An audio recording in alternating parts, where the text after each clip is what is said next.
किसी ने बड़े कमाल की बात कही है कि अपने जीवन को ऊपर वाले को सौंप दो, क्योंकि आप जीवन भर में जो कर सकते हैं उतना तो वो एक पल में कर सकता है। आपके लिए एक छोटी सी कहानी।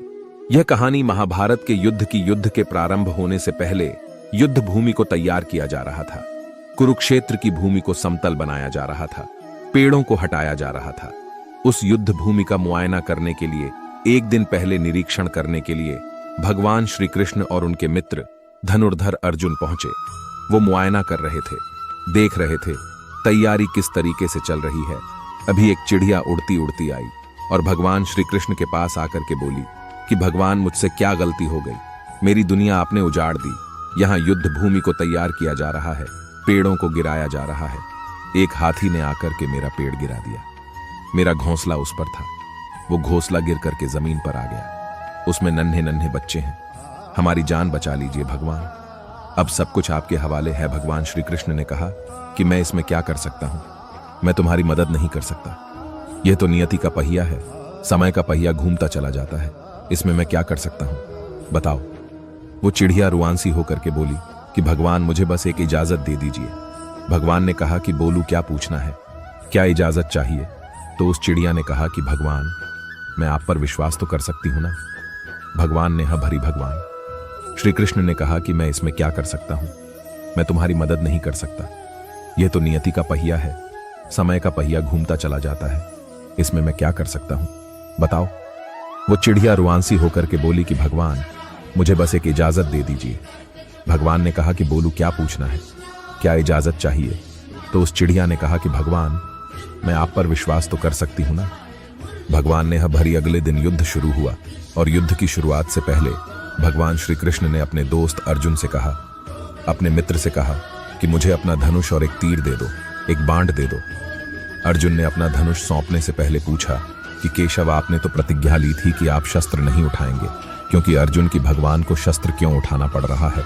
ऐसा क्या हो गया? तो भगवान श्री कृष्ण ने कहा कि उस सामने हाथी देख रहे हो, उस हाथी ने उस चिड़िया का घोंसला गिराया, उस पेड़ को नष्ट कर दिया जिस पर उस चिड़िया का घोंसला था। मुझे कुछ तो करना पड़ेगा। अर्जुन समझ गया। भगवान श्री कृष्ण ने वो धनुष लिया है, एक तीर छोड़ा, लेकिन ये क्या, वो तीर जाकर के हाथी को लगा ही नहीं। उसके गले में घंटी लटकी थी, उस पर जाकर के लगा और वो घंटी नीचे जमीन पर गिर गई। अर्जुन हंसने लगा और कहने लगा कि माधव, आपसे नहीं हो पाया, मुझे मौका दीजिए। 1 मिनट में उस हाथी को नष्ट कर दूंगा।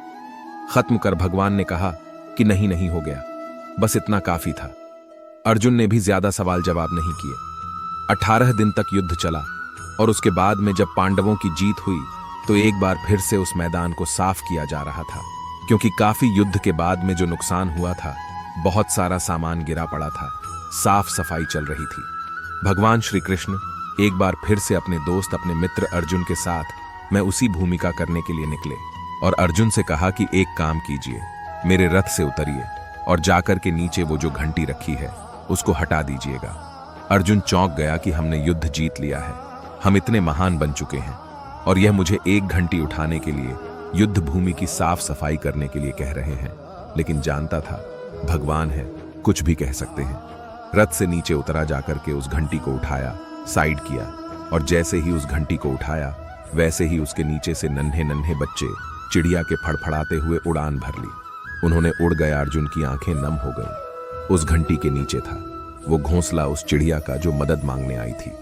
18 दिन के युद्ध में वो चिड़िया और उसके बच्चे सुरक्षित रहे, क्योंकि घंटी वहां पर उनका सुरक्षा कवच बनकर आ चुकी थी। चिड़िया ने शुरुआत में सिर्फ ये कहा था कि क्या भगवान, मैं आप पर विश्वास तो कर सकती हो ना? और कहानी बहुत छोटी है, लेकिन हमें सिखाती है कि दुनिया में हमारे सामने चाहे जो परिस्थिति आ जाए, एक काम कीजिएगा, अपने जीवन को ऊपर वाले को सौंप दीजिए। क्योंकि आप जीवन भर में जितना कर सकते हैं उससे कहीं ज्यादा तो वो एक पल में कर सकता है। हमेशा आपसे कहता हूं कि ऊपर वाले के आशीर्वाद के साथ, अपनी सच्ची मेहनत के साथ और अपनी फैमिली के प्यार के साथ कर दिखाओ कुछ ऐसा कि दुनिया करना चाहे आपके जैसा।